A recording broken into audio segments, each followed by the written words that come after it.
Regardless, I'll bring you to this stage. I'll watch live from here, right there. And that'll bring you down to this. I figured that was good, but I don't know. Good evening, friends, and welcome to Conrad Grebel University College for the Rod and Lauren Sawatsky Visiting Scholar Lecture for 2012. Very glad you're here. I'm Jim Pankratz, Dean of the College, and I'm pleased to welcome you on behalf of College President Susan Schultz-Huxman and the faculty of Conrad Grebel University College. We're very pleased you accepted our invitation to attend tonight. Tonight we honor the legacy and the contributions of Rod and Lauren Sawatsky to Conrad Grebel University College, to the University of Waterloo, and to this community. Your program notes will tell you something about them and this lectureship. They've had very significant roles in this community for a period of about 20 years. We honor them both by bringing distinguished scholars to this campus. And those are people who embody Rod and Lorna's interests and commitments. Scholars who have made a significant contribution in their field. They reflect an ecumenical spirit. They build bridges and foster reconciliation in the world. They embody that complementary relationship between the church and the university and the college, which is core to our identity and our mission. We have an endowment program that funds this series. Many of you have contributed to that endowment fund, and we thank you very much. We welcome contributions because they enable us to expand and continue this series and to bring these kind of lectures and presentations to you each year. So Lorna, especially to you, welcome to the lecture this evening. We're very pleased to honor you and Rod through this series, and we're of course very, very glad you continue to be very much involved in our lives and in the life of the college. So thank you, Lorna. And welcome Julia. Julia Spicher Kasdorf from Penn State University, our visiting scholar this year, our speaker this evening, and she'll be introduced to us soon.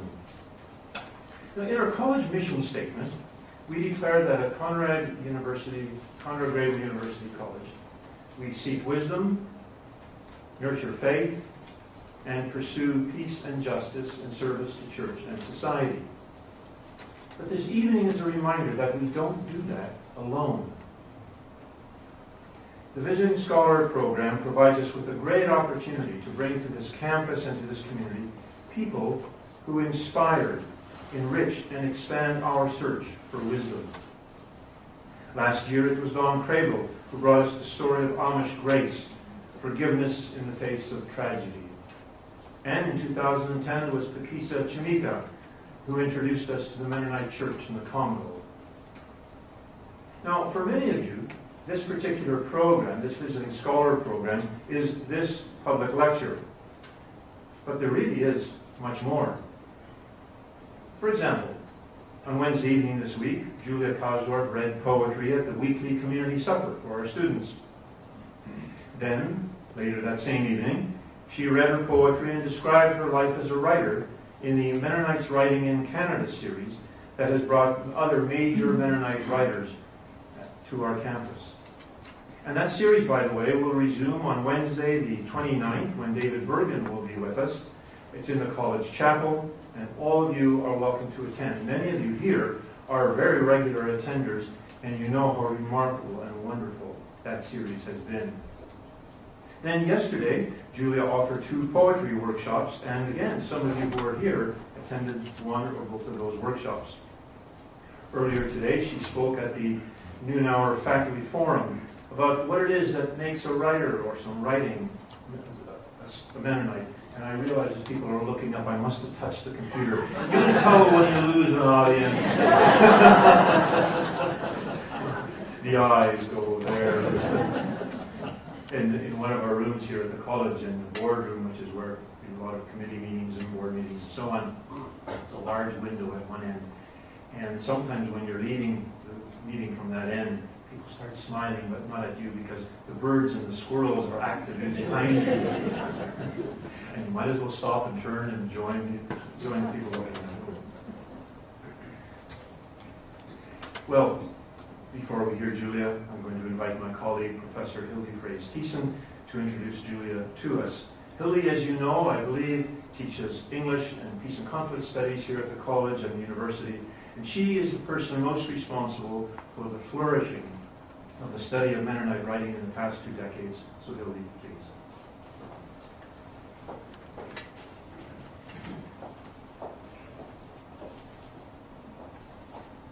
Hello. Well, as you see here, the title of Julia Spicher Kasdorf's lecture this evening is Mightier Than the Sword, Martyr's Mirror in the New World. In recent years, the Anabaptist martyrs and their world have become significant points of orientation in a number of Mennonite literary works. Mennonites have, over the past 2 decades, developed a renewed sense in their 16th century forebears and in why and how the Anabaptists managed to remain steadfast in the hostile universe they occupied. No doubt as a result of the exhibition of martyr images, entitled The Mirror of the Martyrs, that traveled throughout North America in the years following 1990, even Russian Mennonites, who were never as absorbed in their martyr ancestors as were the Swiss, became intrigued enough that you can find references to the martyrs in their creative work. From Sarah Clausen and Di Brandt to Rudy Weed, David Bergen, and others. Julia Spicher Kasdorf's first volume of poems, entitled Sleeping Preacher, published in 1992, has in it a much anthologized poem called Mennonites, which includes these lines. Growing up, we loved the engravings in Martyr's Mirror. Men drowned like cats in burlap sacks, the Catholic inquisitors, the woman who handed a pear to her son, her tongue screwed to the roof of her mouth to keep her from singing hymns while she burned. The various literary works focused on the martyrs and published in recent decades are by no means consistent in tone. Kasdorf's friend, Ohio Mennonite poet Jeff Gundy, in a gesture of homage and parody, directed at other Mennonite poets, at modern Mennonites conflicted by their tenacious ancestors, and perhaps even at the martyrs themselves, would later write these lines. I can't forget those Sunday school teachers, Bernice, for example, my mom's first cousin. There we all were in the church basement. I was 10 years old maybe, and she's asking if we're ready to die like the martyrs. Get your tongue screwed and fingers splintered. Get burned up like firewood to heat the hearts of those left behind. Well, that's some question when you're 10, in the middle of America in 1962, already scared of dying aglow with radiation, never mind with zeal for the Lord. Julia Kasdorf recently collaborated with Rudy Weed on some translations of Anabaptist hymns from the Ausbund, the oldest songbook of the Swiss Brethren. One of these translations was published in a volume of creative work composed in response to the Anabaptist martyrs and edited by Kirsten Beachy, who is convening the 6th International Conference on Mennonites Writing at Eastern Mennonite University in Virginia next month. This book of poems and stories and essays inspired by Martyr's Mirror presents between its covers a dynamic conversation among writers alternately inspired and bewildered by spiritual ancestors whose lives seemingly make perfect sense and no sense at all. Julia Kasdorf wrote the foreword to this 2010 volume entitled Tongue Screws and Testimonies. Her lecture tonight is surely, at least in part, situated amongst all these relatively recent martyr-driven dynamics. Julia Kasdorf grew up in western Pennsylvania and was initially educated at Goshen College. Like other Mennonite poets, including David Walter Taves and Jeff Gundy, for example, Julia was mentored by poet Nick Lindsay, who for over 30 years served as writer-in-residence in Goshen's English department. After 2 years on the Indiana Plain, she left Goshen and moved to New York. And while living in Brooklyn, she studied creative writing at New York University and in 1997 completed a PhD in English education. She's now a professor of English and women's studies at Pennsylvania State University, where she teaches mostly creative writing. Julia grew up in the suburbs southeast of Pittsburgh, but frequently visited her parents' people, the Amish, who lived in the rural community of Big Valley in central Pennsylvania. Her first book of poetry, Sleeping Preacher, was in large measure set among the Amish of Big Valley. The book was chosen among 900 and some other first full-length books of poetry to win the Agnes Lynch Starrett Poetry Prize. Her second volume of poetry, Eve's Striptease, was published in 1998. It was followed in 2001 by a collection of her essays and poetry entitled The Body and the Book, Writing from a Mennonite Life. A volume subsequently awarded the Book of the Year Award from the Conference on Christianity and Literature. Her remarkable critical biography of the author of Rosanna of the Amish, which first took shape as her doctoral dissertation, was published in 2003 with the title Fixing Tradition, Joseph W. Yoder, Amish American. In 2004, Julia Spicher Kasdorf was awarded a Pushcart Prize, commending her poetry as among the best published in small presses over the previous year. Her most recent collection of poems, entitled Poetry in America, was released last fall. Julia Kasdorf's poems and essays have been published widely in both literary journals and anthologies. They've been heard with regularity on Garrison Keillor's Writer's Almanac and other media broadcasts. She has published numerous essays, articles, and reviews, has given many lectures and conference presentations, as well as performed scores of poetry readings. She remains active as both poet and scholar, drawing from and enjoying, as we will tonight, the rich cross-fertilization of her interdisciplinary sensibility. She's unfailingly thoughtful, engaging, perceptive, stimulating. It's always a pleasure to hear her speak, and I'm sure you'll enjoy her as well as I always have. Welcome, Julia.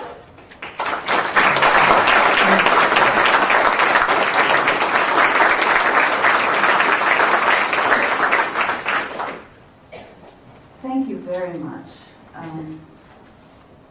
It's been just a lovely time to visit here. I'm not used to being at an institution of higher education where you can go out for dinner with the dean and the president and the literature and peace studies professor all at once. It's just been a lovely time, such a warm reception, and when I come here, and it's been a while since I've been here, but when I'm here, I always am stimulated to think new things and keep working. And this morning I called up Sam Steiner and added a few new details to my paper. So I think that says something about the energy in this community, and I'm just very grateful to be here. And I'm grateful to Rod and to Lorna for the occasion of this event. Rod Sawatsky gave me my first job in academia at Messiah College. And when I met him, he seemed unlike Mennonites that I had ever known. He seemed larger and louder and more ambitious. And a personality like that maybe could only be contained by the American evangelical subculture at Messiah College. Lorna, on the other hand, brought some dignity to the place. And I have one very, very distinct memory from my first day on the job. Up until that point, I hadn't really been exposed to that kind of Christianity. And I went to chapel, and it's a big school, over 2,000 students. And chapel was held in the gymnasium, and there were musicians in the front, and I later learned you call that a praise band. And there were, the text for songs was on the wall, and the songs had lots of repetition, lines, and this all was new to me. And I left chapel feeling very confused and frightened by this new culture that I'd entered. And then this throng of students pouring out of chapel past the rows and rows of mailboxes, there was Rod. And I said, where am I? What is this place? And he looked at me and he fixed me with his very intense gaze and said, Julia, be an anthropologist. And it was the best advice. And I've fallen back on that advice many, many times since.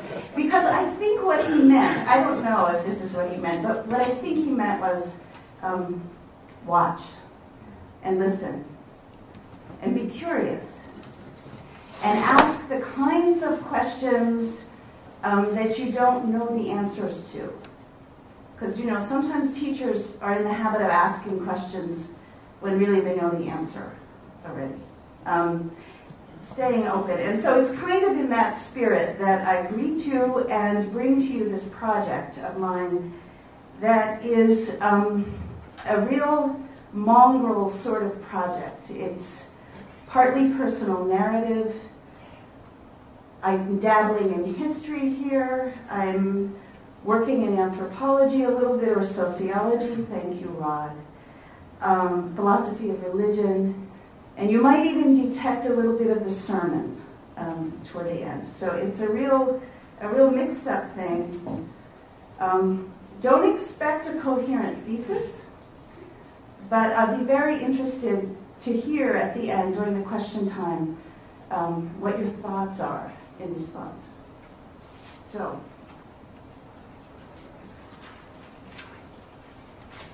and the piece is in 3 parts. And let me see here. I'm a complete primitive when it comes to technology. Like, how do you handle both a computer and a manuscript? Seems impossible. So the piece is in 3 parts, and the parts are divided by a kind of list of a sort of lyric refrain or something. So don't get nervous if you feel like suddenly the discourse is shifting on you. All right, so the title of the talk is Mightier Than the Sword, Martyr's Mirror in the New World. And the first section is called The Unreadable Book. Even now, I can hardly bear to open it.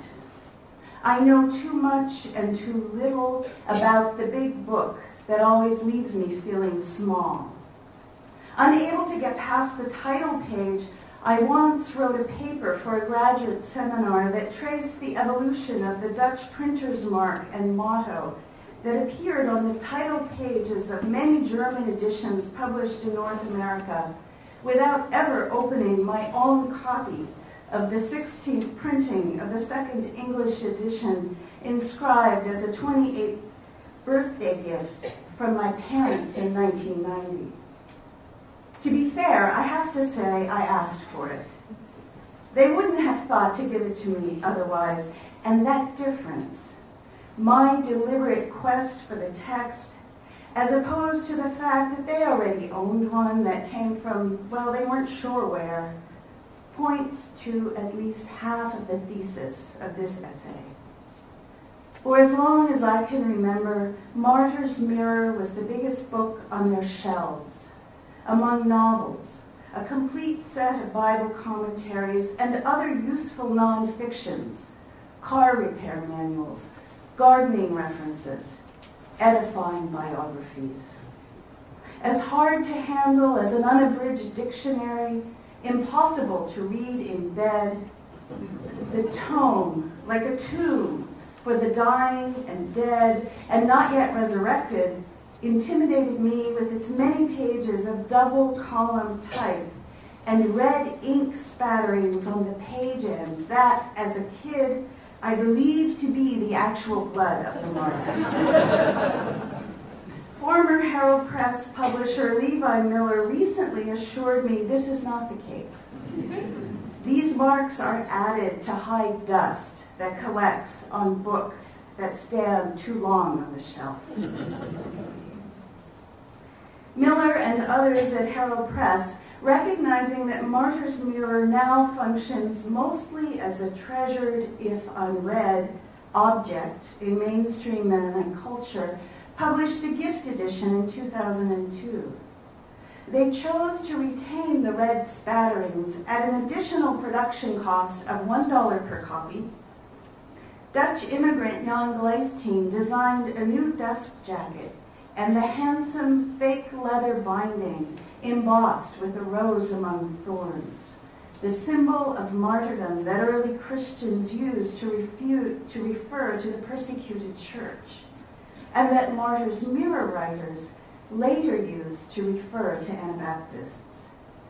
Dreadful torture and death represented by a thing of beauty, like the big book itself. A book that, even as a grown-up, I still find unreadable. But now for other reasons.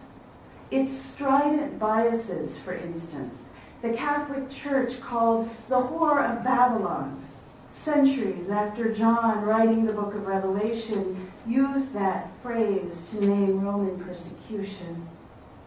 And then there are the amazing engravings by poet Jan Lyken that as a kid made me think I already knew what the book was about, the way people think they know what happens in Moby Dick without ever reading it. Hangings, stonings, crucifixions, decapitations, burning at the stake, burials alive, drowning, torture by means of hot tongs and brands, racks, thumb screws, or tongue screws to prevent the faithful from giving good witness.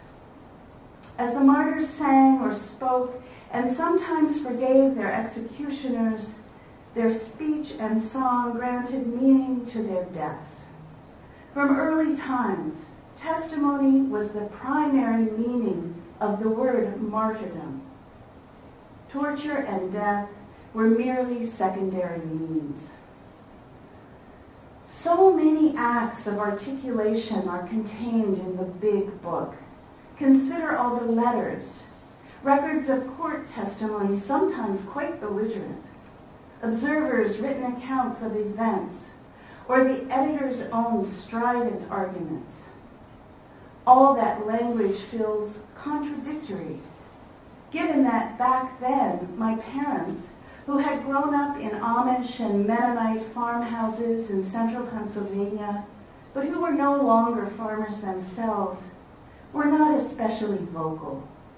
They didn't protest or vote or write letters to newspapers or lawmakers or otherwise publicly bear witness to their convictions about the war in Vietnam, for instance, which they absolutely opposed. If our copy of Martyr's Mirror had anything to do with their attitude toward war or their disengagement from public life, that went unsaid. Yet, I have come to believe that the big book, or more precisely, the memory it fostered and still fosters, strongly influenced our home and the home of other Mennonites like us. How does a book that I don't recall ever seeing anyone read, a book I find almost unreadable myself, convey so much meaning?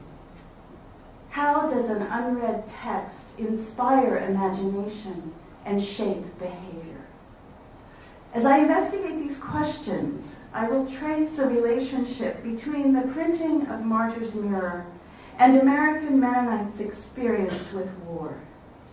My primary interest is not the history of the book or the way Mennonites have changed their views with regard to pacifism and engagement with the state.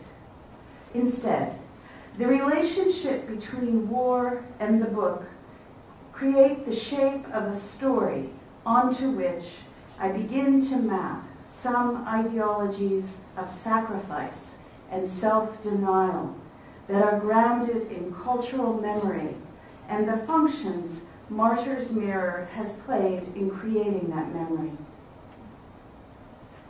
I deliberately choose a word from political, not spiritual discourse, ideology, to name the set of ideas that shape expectations, actions, and goals, and that get reproduced within the group as normative, just common sense. Typically, ideology is invisible. necessarily unconscious. Yet when the group espouses a minority position, its difference is exposed, its ideology rendered explicit both for the dominant context and for the indigenous faithful. At the point of contact with the dominant worldview, ideological difference becomes evident and signifies, even clarifies identity. Just what we do escalates into what it means to be us. The implicit becomes explicit, the underlying becomes the immediate, and this shift is often fraught with conflict and feeling, failures of speech or argument. For instance, as when a Mennonite educational institution in the United States was asked to explain why it has never played the national anthem or raised the flag at athletic events, or when it was asked to change that policy.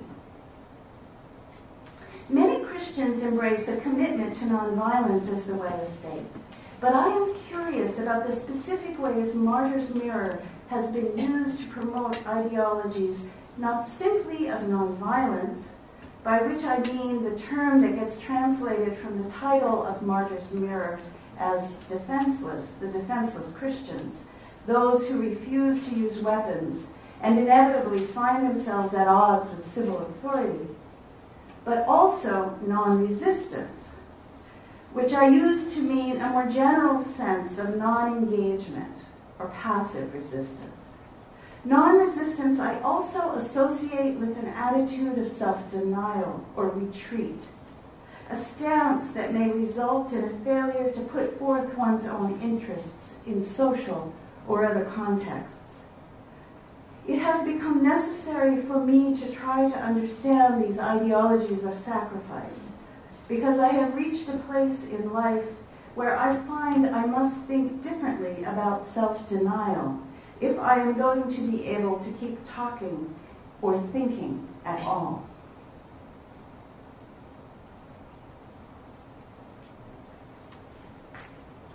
Following Elizabeth Castelli's work on early Christian martyr accounts, I will use theories of memory and the creation of culture to discuss the function that the Big Book has played in Mennonite communities. Like Castelli, I am interested in the text's significance for writers and the communities that produced it, and especially the meanings it grants to later generations. In other words, I am curious about what the Big Book has come to mean and how these meanings have come to dictate behaviors initially related to nonviolence and then to self-sacrifice or self-denial. Theo Mignons van Braght well understood the work of memory and the making of culture. Otherwise, why would he have undertaken such a massive project when many martyrologies already existed in his day? The two metaphors he chose for the title of his compendium signal the pedagogical intent of his project and point to the sorts of cultural production that Castelli theorizes. The Bloody Theater announces that the book is a site where we can view the martyr's spectacles eternally.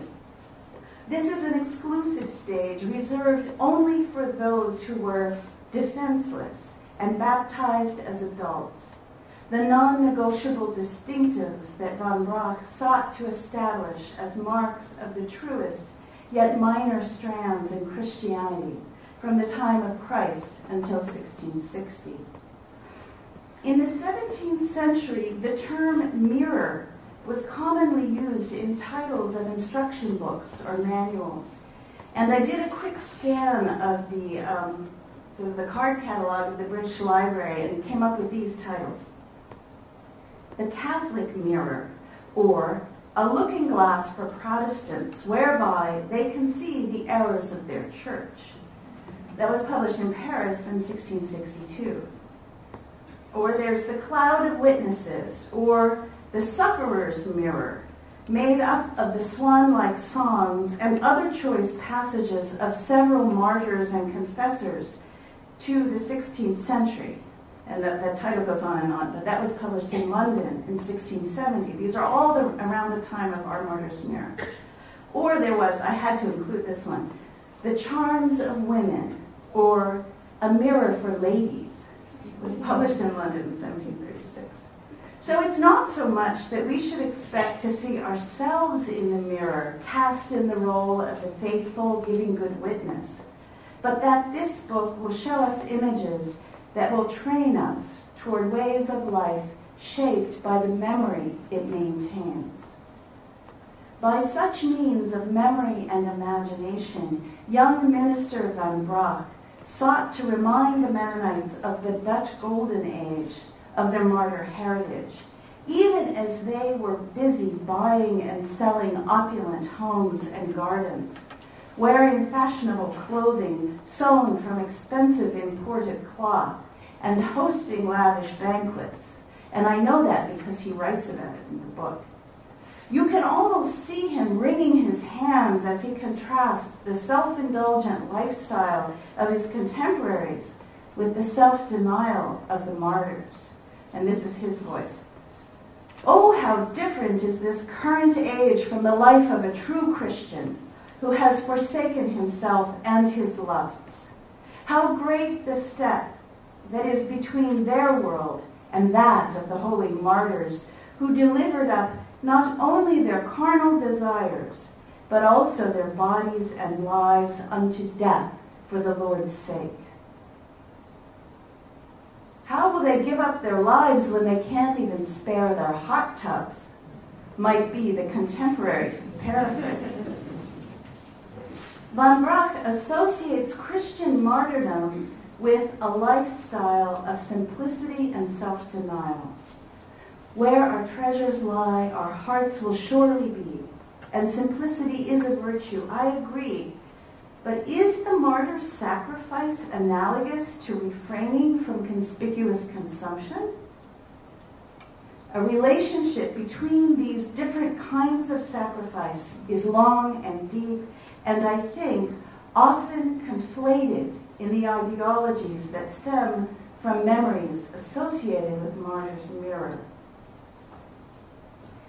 Did an ethic of more with less austerity select grocery bag paper for the dust jacket on the Martyr's Mirror we had at home?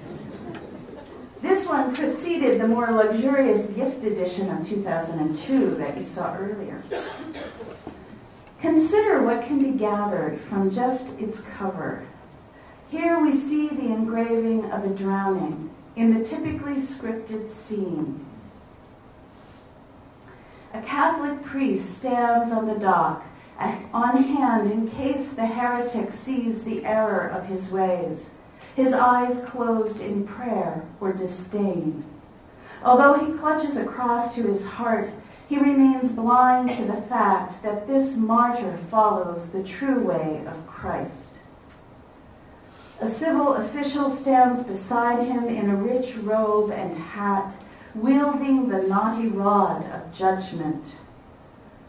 Church and state stand in cahoots, not to be trusted by us. Behind a pair of dandies dressed in rich doublets is the crowd of gawkers.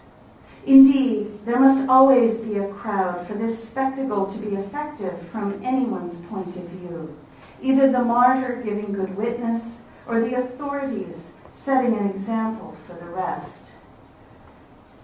We are among them too, of course, gawking with them, gawking at them, gawking at the executioner and his victim who hold one another in a final gaze, almost intimate. If I were to open the book and search to page 1090, I would find the story of this man, Matthias Mayer, 1592, the final moment of his life captured by a lichen engraving described this way. Now, when the executioner had thrust Brother Matthias into the water, he drew him out again 3 or 4 times, and each time asked him whether he would recant. But he always said no, as long as he was able to speak. Hence, he was drowned. On the 29th day of the month of July, through the power of God, steadfastly persevering in the faith. He always said no, as long as he was able to speak. That's the line that sticks in my mind, plain spoken and unequivocal. Brother Matthias enduring a torture we call waterboarding, and not long ago sanctioned by the Bush administration, always said no, as long as he was able to speak. Through the power of God, the text says, he remained stubborn in his resistance, refusing to deny his truth, nonviolent yet steadfast unto death. As long as he was able to speak, he resisted, and that resistance made his good witness. Book of refusals, book of good witness, book of excess, book of denials, book that speaks for silent people, book forever saying no. What is the meaning of that kind of hero? Section 2, some other kinds of heroes. The translation and publication of the Dutch Martyr's Mirror in colonial North America has been told many times before, but I will briefly rehearse it for you. In the early 1740s, fearing that the war between England and France would conscript their sons, Mennonite leaders in eastern Pennsylvania petitioned the Continental Assembly for military exemption on the basis of their religious beliefs. The Assembly deferred their request because they did not have the authority to rule on the matter. Instead, they told the Mennonite leaders to appeal to the Royal Majesty of Great Britain. In a 1745 letter to their Dutch brethren, the Americans described their response to that suggestion with a humble non-resistance that nearly lapses into voicelessness. And this is a translation of that letter. We find ourselves powerless, weak and incapable of seeking such a matter in our littleness at such a court and high power, and in this case see no course before us but to entrust it to the one eternal and almighty God, who has hitherto graciously protected our province from all hostile attacks, so that we can still live in peace. The letter was signed by 6 leaders from the Skippack area, immigrants or the children of immigrants who claimed to blame themselves for the vulnerable state of their affairs. They wrote, "We acknowledge our misstep in coming to so distant a land without sufficient assurance concerning freedom of conscience." The language in this letter no doubt reflects epistolary style of the time, but I'm struck by the flat refusal to even attempt negotiation. Instead of petitioning the crown, the leaders determined that the big book would somehow help their cause. Rather than attempt to change public policy, they would publish the Martyr's Mirror. A German translation was needed, they explained, so that our posterity may have before their eyes the traces of those loyal witnesses of the truth who walked in the way of truth and have given their lives for it. Although the earliest immigrants spoke and read Dutch, later generations and later migrations had only German. And so the Ephrata edition was central to the Mennonite leaders' efforts to make every preparation for steadfast constancy in our faith. That is, to reinforce an ideology of nonviolence in the New World. And so, the Ephrata Martyr's Mirror was fully translated and printed by a monastic community of Seventh-day Baptist brethren who were living on the frontier at Ephrata, Pennsylvania. It took them 3 years for the entire community to be working on the translation. They had to make their own ink. They had to make their own paper. They were always running out of rags because there weren't so many rags out there on the frontier. They had to send wagons to Philadelphia to get rags to produce the paper. They bought some type, but they were the first people in the New World to cast German type on their own, borrowing some matrices from Sauer and Ben Franklin in Philadelphia. And in the end, with more than 1,500 pages, it was the largest book produced in colonial America, completed 6 years before the French and Indian War reached the colony. Now, the French and Indian War is what we call in the States, but I think it's the war between England and France. I think it really should be called the French and English War. It was a kind of world war. What do you call it? 7 years. The 7 Years' War, okay. And after that printing at Ephrata, we can trace a relationship between the printing of this big book in the United States and the nation's military history. Although the nature of that relationship is not always as explicit or clear as it was at Ephrata. In the late 18th century, Mennonites carried copies of the Ephrata Martyr's Mirror here into Waterloo County.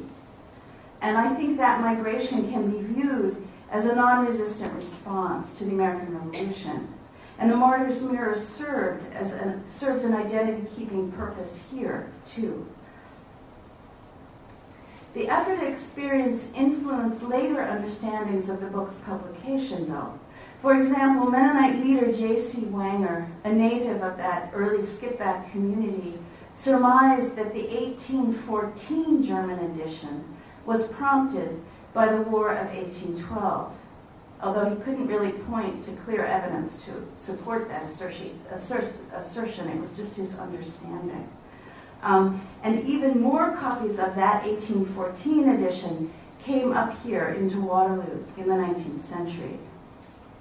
The English edition, published in Lancaster in 1837, first English translation, was more likely published as a result of changes in language use and the publisher's hopeful, if doomed, financial speculations.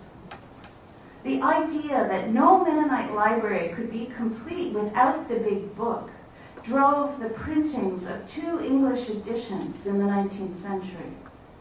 At Lancaster and Elkhart, Indiana, Martyr's Mirror was one in a group of several Anabaptist texts published because they represented core Mennonite beliefs. After the Civil War, the Mennonite Publishing Company at Elkhart issued a new English translation made from the original 1660 Dutch edition.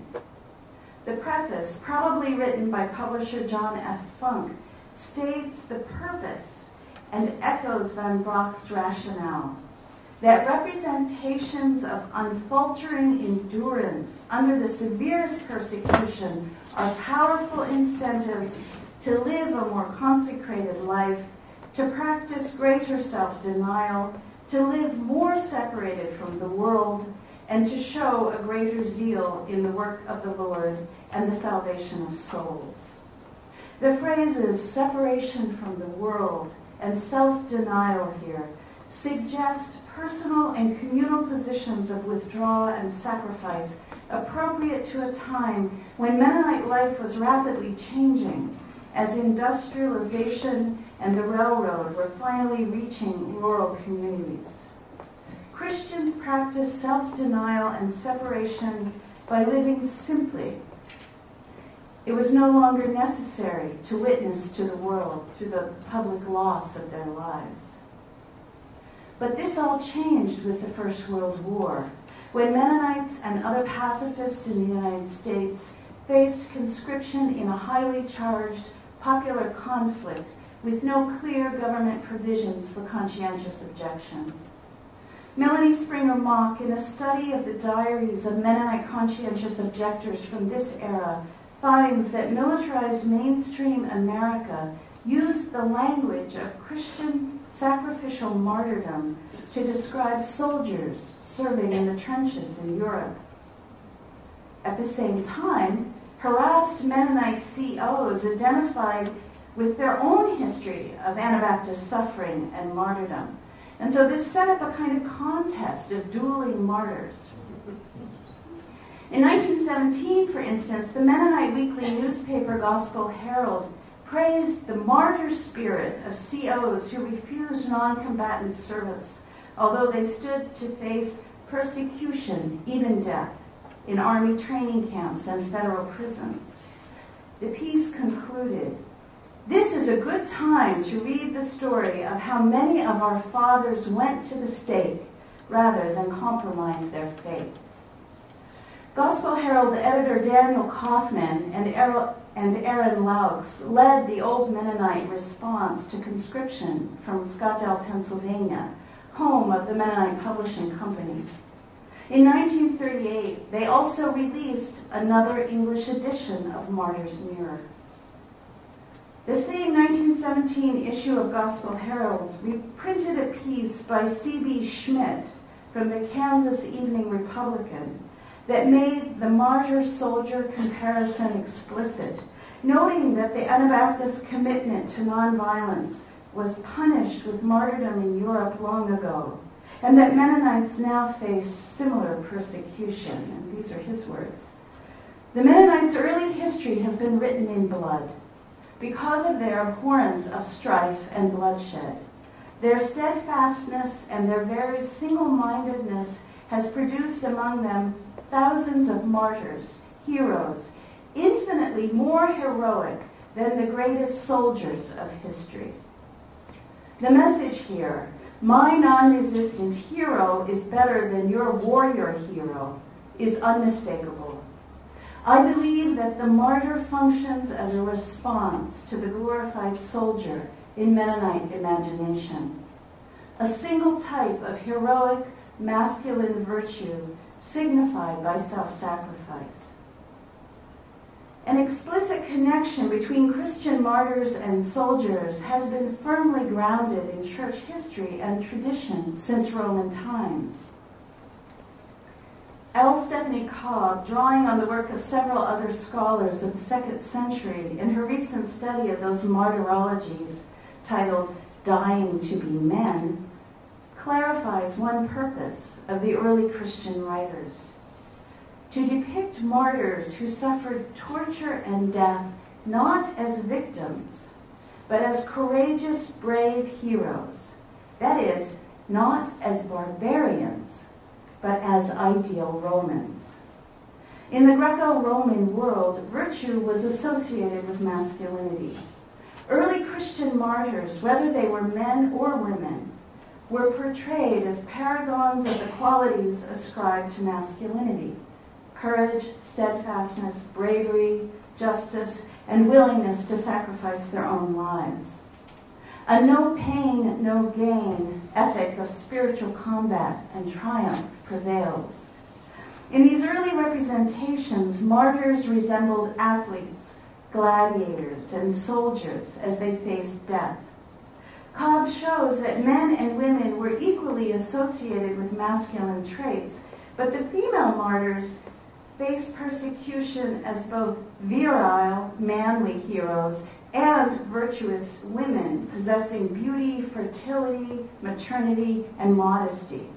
In other words, they did everything the men did, but they did it in high heels nursing infants. We see elements of this combination of idealized masculine and feminine qualities carried into women's stories in the Martyr's Mirror.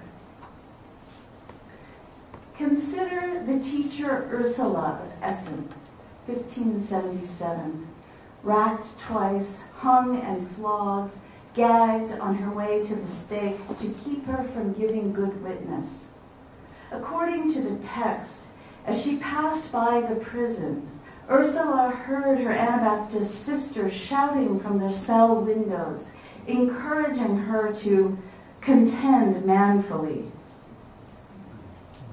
Or The brief, unillustrated story of Christina Herring, 1533, even more vividly portrays the ideal manly, womanly martyr who, captured while pregnant, remained steadfast in faith. She was released from prison until she gave birth, and though she knew that she could be apprehended again and might have escaped 10 times or even more, she did not flee, but boldly remained. Herring perished by the sword, which the book takes care to point out was not usually done with a woman. Yet she steadfastly endured, and her body was burnt afterward. The final summary of her narrative is a fascinating mix of highly gendered ideals. This courageous, heroic woman, or sister in Christ, who forsook her husband, infant, house, and home, and all temporal things, strengthened her womanly heart with such valiant manliness, and by the grace of God so armed herself in the faith that she paid her vow unto the Lord and joyfully went to meet Christ her bridegroom with her lamp burning and her light shining, so that many were filled with astonishment. That's one sentence in the Martyr's Mirror. So there we see, Herring is courageous, heroic, valiant in manliness, armed, beholden to the Lord like a knight, and a light to the world. These are all masculine. At the same time, she's a woman, a sister, a womanly heart, bereft of baby, house, and home. She's a bride of Christ and a faithful virgin holding the lamplight. This description, especially if it is read in relation to the early Christian genre, reveals not passive victimhood and self-denial, but a wealth of metaphors suggestive of active resistance and articulate witness. Clearly, her choice not to flee follows early Christian understandings of sacrifice and God's providence. It also demonstrates that she made a choice, and that choice determined how she is remembered. Herring chose and acted so that her tale becomes not one of self-denial or silence, but public resistance. The example of this type of hero martyr was enlisted by Mennonite leaders during the middle of the 20th century to serve as a pressure against another swell of public support for military service. In 1948, Gerald C. Studer wrote, "The Martyr's Mirrors were published with the intention that such stories of heroism would inspire the reader to maintain the faith by a similar courage. In this way, they would serve as a means of uplift in days of affliction." And I think that last bit of sentence was so interesting. A means of uplift in days of affliction. In contrast, say, to a means of admonishment in days of prosperity, which was the original Dutch intention. The sentence from Studer's History of the Martyr's Mirror, published in the Mennonite Quarterly Review, referred to the early Dutch printings, but it also expresses a 20th century impulse. Instead of pointing to the explicit teachings of Jesus, instead of saying, we refrain from violence because the sword is not the way of Christ, he says something else. These are stories of heroism, tales of courage and of steadfastness, of those stalwart individuals like Matthias Mayer, waterboarded until death, or Christina Herring, beheaded like a man. These are heroic, mythic tales designed to inspire pacifist warriors who will pledge allegiance to Mennonite identity and conform to its ethic of nonviolence at any cost. Similarly, in 1950, in a new preface to the 5th printing of the Second English edition, J.C. Wenger observed that the world wars had tested Mennonite nonviolence more than any time since the 16th century. The 1950 printing was a vigorous effort to win the hearts and minds of young Mennonites. In Wenger's words, the pressures of the contemporary culture upon the group to surrender its historic peace principle are strong. It is evident that vigorous efforts must be made to capture the loyalty of our youth if the biblical doctrine of non-resistance is to be preserved. But that horse was already out of the stable.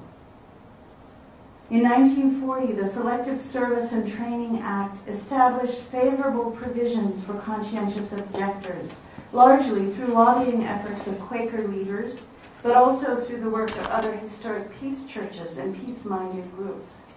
Nonetheless, from 1940 until 1947, more Mennonites enlisted in some form of military service, including non-combatant assignments, then chose the conscientious objectors alternative. And I believe that's for the United States. I'd be very curious to know if anyone has a sense of how that played out here in Canada. Negotiation had changed public policy, but it remained for the Mennonite leaders to convince individual young men that non-resistance was the way of truth. Alas, what kind of hero could compete with the glamour of flyboys, with cartoon pinups painted on the noses of their bombers? Or for the bookish ones, what rationale could contend with just war arguments for personal and national sacrifice in the face of European fascism? Enter Dirk Willems, 1569, most famous of all Anabaptist martyrs. Some of us just call him Dirk.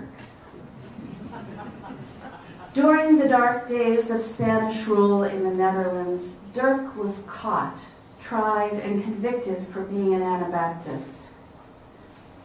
Significantly, he managed to escape from prison rather than accept the prominence of sacrifice like Christina Herring. But as he fled, he was spotted and chased by a thief catcher.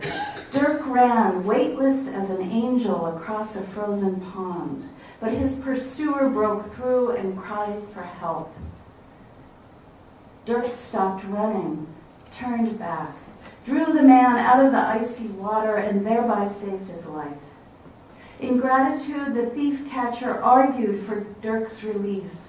But upon being reminded of his oath of duty, he suddenly turned and recaptured the Anabaptist in a dark reversal of Dirk's rescue. Dirk's execution was a bungled affair, with stiff winds driving the flames away from his torso, so his screams at the stake could be heard all the way to the next town. According to Martyr's Mirror, Dirk's deed and execution served an instructive example to all pious Christians of this time and to the everlasting disgrace of the tyrannous papists. Dirk Willems, indelible icon of compassion and sacrifice, pragmatist who fled persecution, Good Samaritan who rescued his persecutor and thus triumphed by means of exposing the everlasting shame and disgrace of the papists, patron saint of the always helpful and morally superior, figure who shows us actions speak louder than words. As far as I can tell, Dirk Willems first appeared in print outside of Martyr's Mirror in 1940 in J.C. Wanger's book, Glimpses of Mennonite History. In 1942, he turned up in John Horsch's volume, Mennonites in Europe. Thereafter, instances of print replication gradually increased until the 1980s and 90s, when Dirk's multiplication exceeds even the birth rate of Old Order communities. And it appears that the trend is holding. By last year, historian and publisher David Luthi, who has traced these appearances, counted 253 instances of Dirk Willems in print, according to his book on the topic, Dirk Willems, His Noble Deed Lives On. Luthi doesn't speculate about what might have caused Dirk's surge in popularity, saying only that the picture is experiencing a snowball effect through repeated use. Luthi himself inserted the Likens engraving of Dirk on the title page of Pathway Publishing's German Martyr's Mirror in 1990, but then later restored the Dutch printer's mark. And Luthi served as an advisor for the 2002 English edition, which features Dirk Willems instead of Matthias Mayer on his dust jacket. Luthi's book reports that John D. Roth, director of the Mennonite Historical Library, who's coming here to speak soon, I hear, launched Dirk into cyberspace in March 1995. In the summer of 2010, a Google image search for Dirk Willems resulted in more than 1,500 hits. Last week, I got 240,000. Although some are snapshots of contemporary people along with their names and their prized possessions, Dirk and his long arm have gained iconic status in Anabaptist circles around the world. Luthi maintains a collection of replications and interpretations of the engraving at the Heritage Historical Library not far from here in Elmer, Ontario.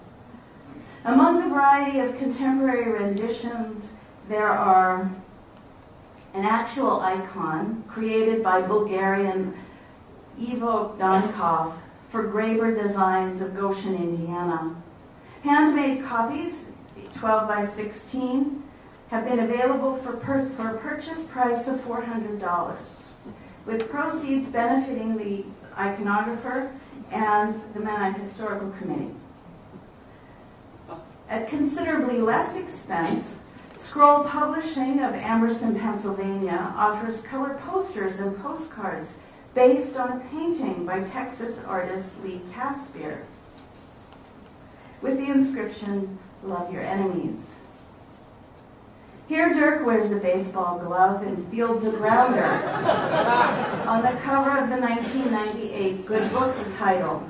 Not insignificantly, humor in this book comes from making explicit various kinds of implicit insider knowledge kept by European American Mennonites.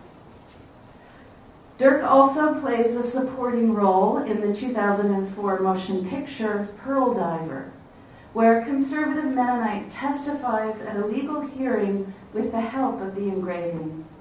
The film's plot turns on a modern enactment of Dirk's dilemma in which she, as a child, must decide whether she will rescue her mother's murderer from a manure pit or let him perish there and save her own life.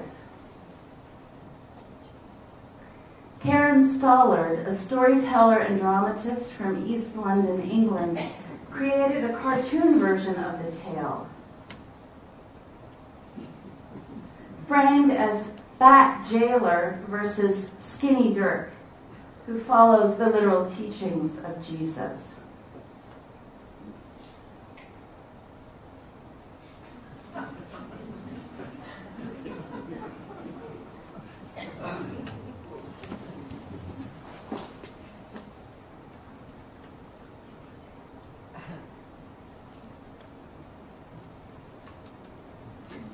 It's something like a trap.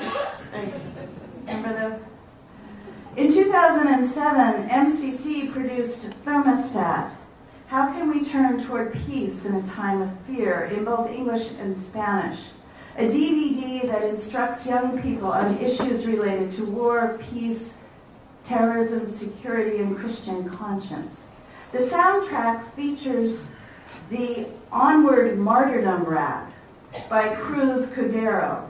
Here's a sample of that rap. What was Dirk thinking? It was Christ on his mind. What was Dirk drinking? A special kind of wine. Instrumental for the mental, giving sight to the blind, a living light that shines bright like the sunshine. And finally, on the dust jacket of the current 2002 luxury gift edition of Martyr's Mirror, Dirk, who fled persecution but turned to rescue his abuser, has replaced Matthias Mayer, who just said no. Dirk, spontaneous, daring, and improvisational, invites New World Mennonites to ground their identity in action.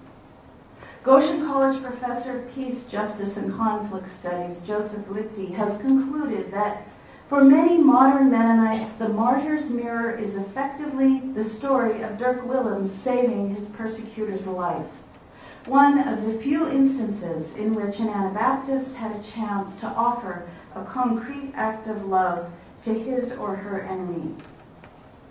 If this is true, the big book has collapsed into only one story and one iconic image. I worry about what gets lost in this collapse. We lose the good witness of strong speech, of testimony to meaning and value. Instead, we get an ethic of action that is consistent with Mennonite practices through much of their North American history, when quiet deeds and self-denial demonstrated faith. We get an iconic image of personal sacrifice and material aid, and we see that by such doing and helping, we can expect to get wrecked in the end. But that kind of death is good, heroic. We lose the long letters and witty, willful court rebuttals, and we lose sight of those complicated manly women. In losing the many stories of articulate resistance, I fear that we lose an essential check on the tendency toward acquiescence and passive submission, whether by way of silence or cultural assimilation.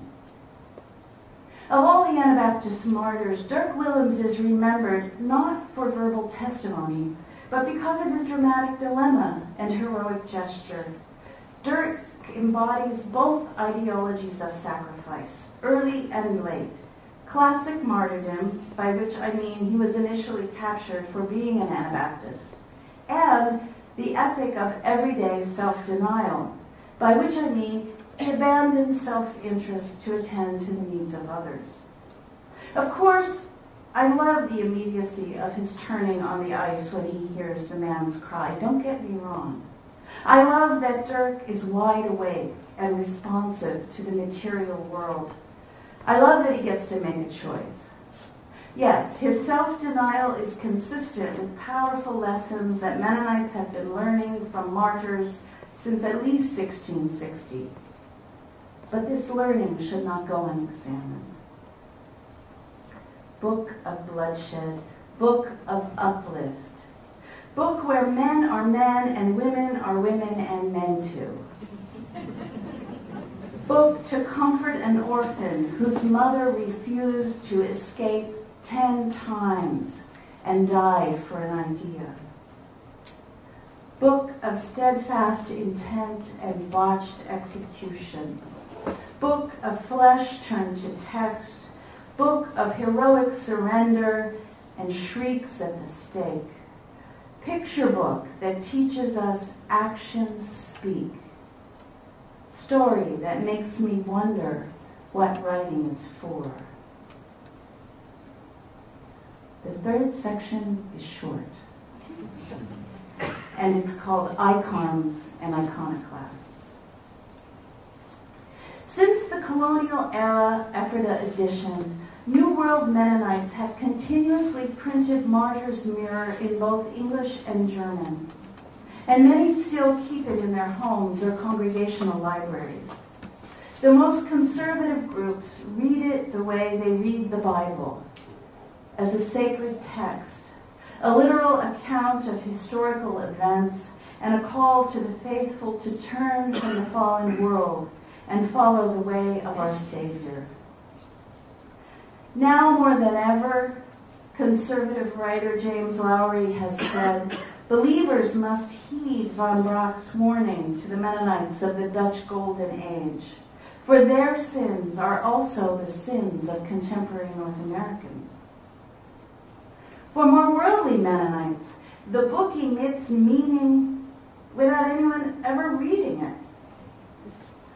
It signifies a distinct and cherished identity grounded in sacrifice and opposition to the dominant culture. It rarely inspires anyone to protest torture or work for the closure of jails or the amnesty of prisoners, as far as I can tell. Although the publication History of Martyrs' Mirror doesn't precisely coincide with America's wars, Mennonites in the U.S. seem to rally around the tone whenever the rest of the nation rallies around the flag. For this reason, I have come to think of the Martyr's Mirror as a totem. Early in the last century, sociologist Emil Durkheim defined totem as the emblem object or animal for a group, profoundly powerful because it represents the crisis that formed the group. The totem both represents the group and protects the group by sustaining its identity and keeping its boundaries. For Christians, the cross is a totem that represents the body of Jesus sacrificed, the crisis which created the sacred community. Martyr's Mirror includes the cross, but the big book further defines a distinct subgroup founded on the slain bodies of the faithful who died at the hands of other Christians in the 16th and 17th centuries. According to Durkheim, blood sacrifice gives the totem its power. That people died for this set of beliefs makes them precious and worth keeping. Under totem logic, the image of Dirk's long reach would not be potent without the memory of his gruesome execution. The totem myth creates and sustains identity. Martyr's Mirror transforms a history of disorderly violence into rational sacrifice that engendered the group. It defines the boundaries of the community and may demand additional sacrifices to keep the group strong. I want to think more about the totemic function of Martyr's Mirror, especially the cost of maintaining the totemic myth. But today, borrowing a happier strategy from the late philosopher of religion Grace Jansen, born into a Mennonite Brethren community in Saskatchewan, I'd like to ask what would happen if we shifted our emphasis a little. In her last project, Death and the Displacement of Beauty, Jansen observed that an obsession with death dominates the Western imagination from Homeric times to the present. This culture of necrophilia is manifest in a turning away from the pursuit of beauty and newness of life to a lethal focus on war, violence, and a preoccupation with worlds other than this one. Following Jansen, I wonder whether we must accept that death gives this totemic book its mythic power. Certainly people died testifying for these beliefs, but is it not true that people also chose and lived for them? During the 150 years of European persecution, my guess is that more Anabaptists fled, hid, promised to remain banished in France, but instead returned to their families in the Swiss mountains anyway, snuck around, lied, tricked the authorities, holed up in caves, or emigrated up the Rhine, across the Atlantic, or east into Poland, than ever faced an executioner. Death obsession drives the militarized state, but the resurrection of the body emboldened the earliest Christian martyrs to resist empire and speak their good witness defiantly right there in the arena. What if we claimed survival, even flourishing, as the fortunate inheritance of New World Mennonites? How would things change if instead of asking our children, and I know none of you would ever do this, what are you willing to die for? We ask them, what are you willing to live for? Or, what new, beautiful, and just thing can you conceive here and now? That's the Jesus question. It might just be my perspective, but it seems that Mennonite artists, perhaps more than theologians or historians of this generation, have had to come to terms with the big book on a personal level. Kirsten Beachy recently edited the anthology Hildy mentioned, of work by contemporary authors engaged with Martyr's Mirror. Some pieces in the book are earnest, but most are greatly ironic or frankly irreverent.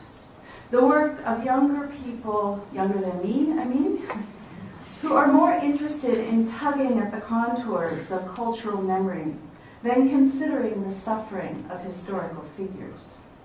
These poems and stories and essays belong to a growing body of artistic responses to Martyr's Mirror, the work of writers from Mennonite and other Anabaptist traditions who have chosen to grapple with the big book.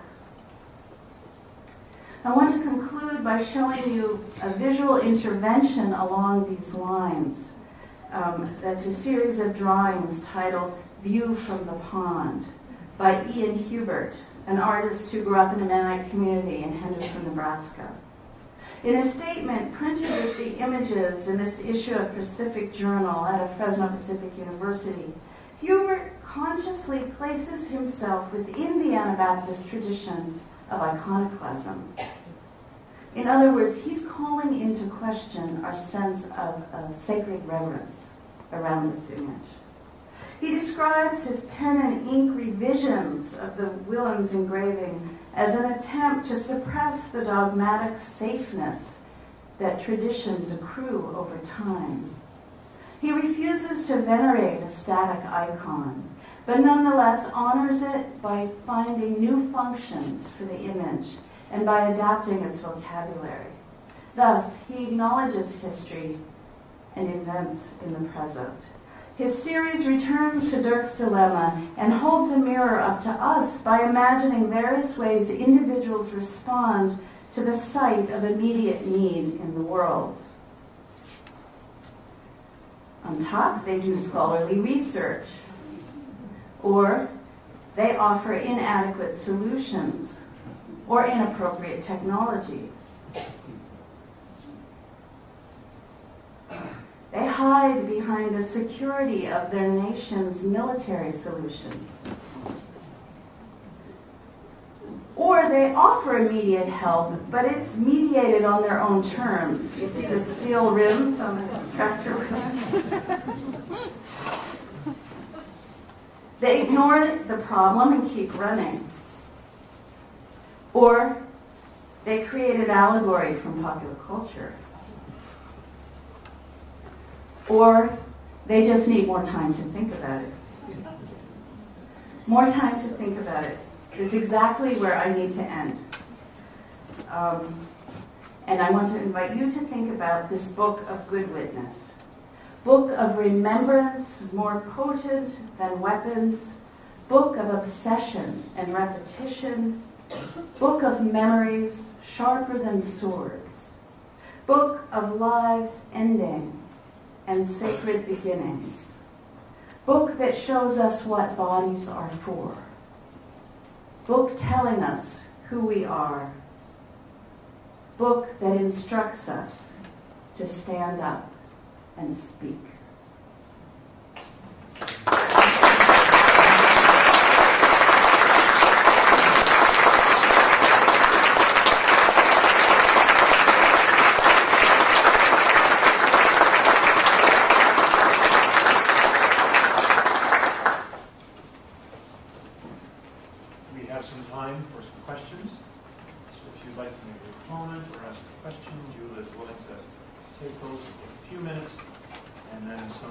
Comments from me as I invite you to the atrium reception. But does somebody have a question? And Julie will get a chance to.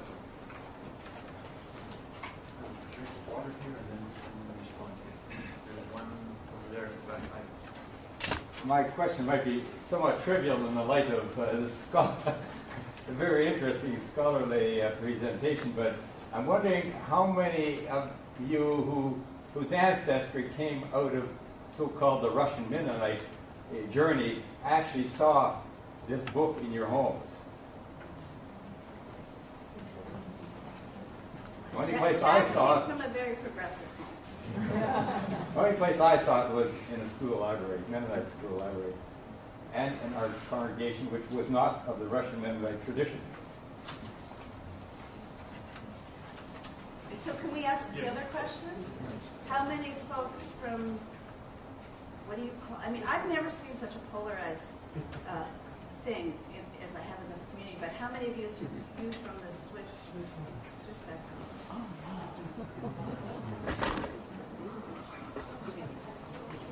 See, it's an old literary tradition. Question over here, yes.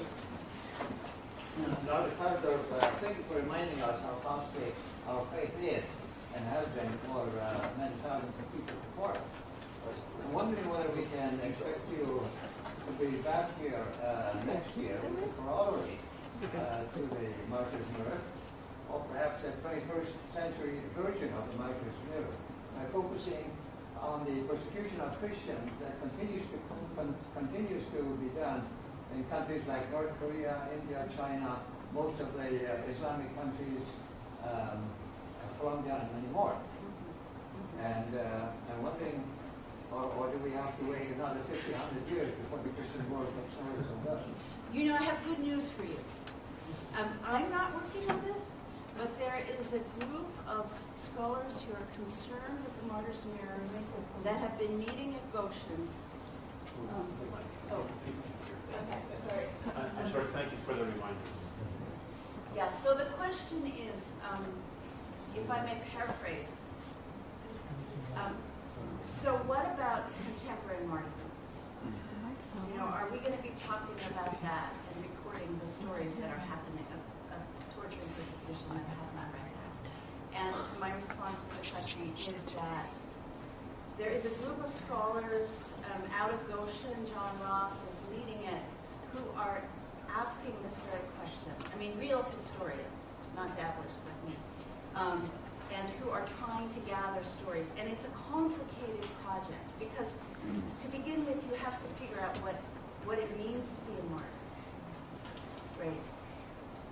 If in a sort of classic Catholic sense, a martyr is someone who has to have a choice. It doesn't matter. But anyway, it's beyond my realm, but there is work being done. Central America, South America, gathering these stories. And then before that, Russia. And thanks for that reminder.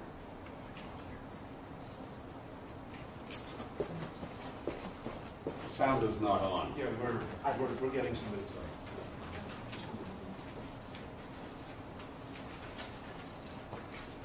There was a question, or was that just a reminder of the sound? Oh, over there, please.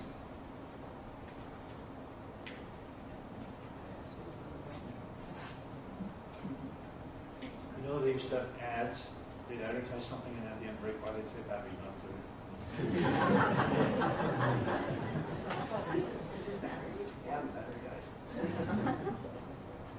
All right, we'll speak with the awareness that there isn't much, and I'm sure Julia's been able to do that and has done that. Please. Was Menno Simons one of those who ran and hid? Yes, he sure was. Yes, I mean, the question is, was Menno Simons one who ran and hid? He certainly was. I mean, there's this great, one of my favorite stories out of the Netherlands. The sort of question is, why do Mennonites have a sweet tooth?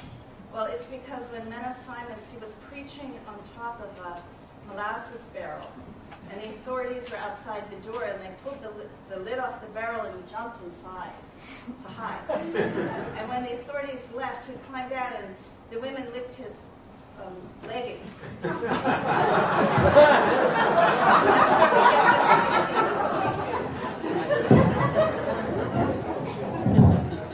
It could be a legend.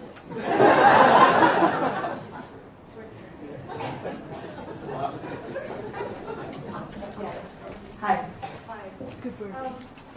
Why do you think there is such a strong need to view this book as other than a historical book? I mean, akin to the Bible in that way. We have a very presentist approach to how we have used the Martyr's Mirror for hundreds of years, and you demonstrated that so well. Why do we have this demeanor of needing to view it as other than a historical account? Well, that was its purpose. I think from the very beginning. I mean, if you read the front matter, it was not put together. I mean, there was certainly a sense of history, but it was put together as a pedagogical instrument to teach people, to call them back to faithfulness.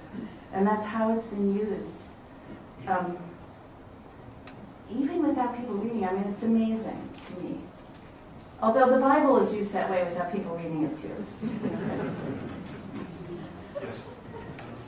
In a time in which Mennonites did not read many things, did both the Bible and the big book function the way novels and television and so on do for us today? So might that help to explain the way it has become a kind of an icon that is no longer read, much like the Bible as well?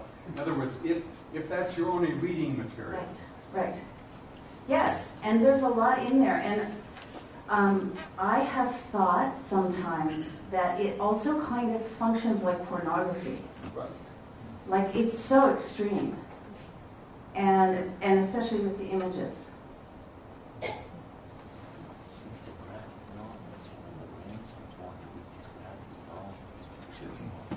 Two things I remember from the Swiss Mennonite high school that I attended, Rockaway, in the 1950s and 60s. Late 50s and early 60s. I was there only 4 years.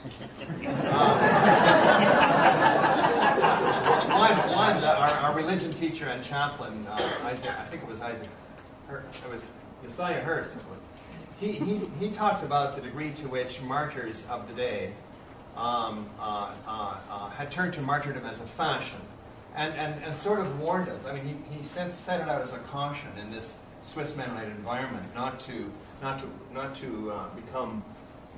too uncritical about how we read that.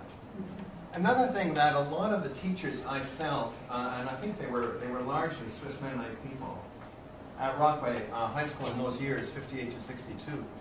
I'm getting uneasy about what years. Mind you, I was only in grade 9 for those 4 years. But they said that they many times sort of referenced, as we say, the Russian Mennonite experience of the 1920s in Russia.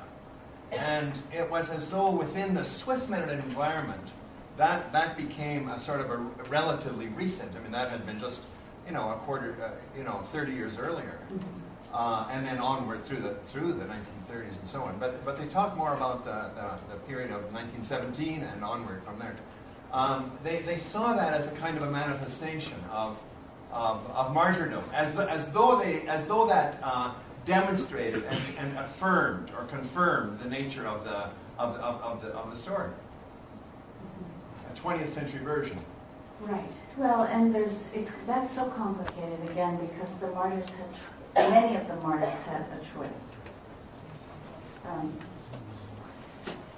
But I think in the kind of Swiss imagination, at least as I think I understand it, the fact that you're persecuted is proof that you're on the narrow path. So that may have been an endorsement for those Russian Mennonites who were coming into the country too.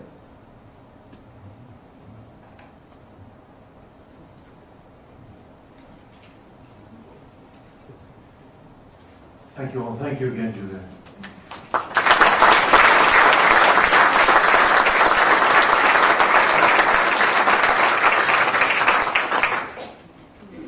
That was a very, very refreshingly provocative and insightful reading of this big book that sits on shelves or sits on tables, but it's a remarkable look at it.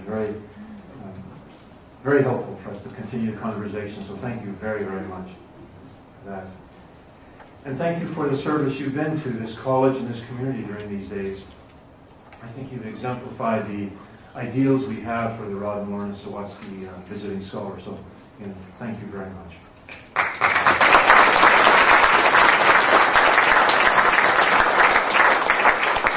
I invite you all to reception in the upper atrium. In the atrium at the Westmont Road end, there is a book table organized by our archivist, Lorraine Harder-Gissing. It contains some of our collections of the Martyr's Mirrors, treasures for you to look at carefully, perhaps even reverently, but you will have a chance to look at them. And many of you will want to talk to and thank Julia. I know you will, and I encourage you to do that in the atrium rather than here, so that all of us can move there and also speak with her. You can also move to the refreshments and conversation that awaits us all there. So thank you very much to our staff and volunteers who organized that for us. Thank you for supporting this lectureship.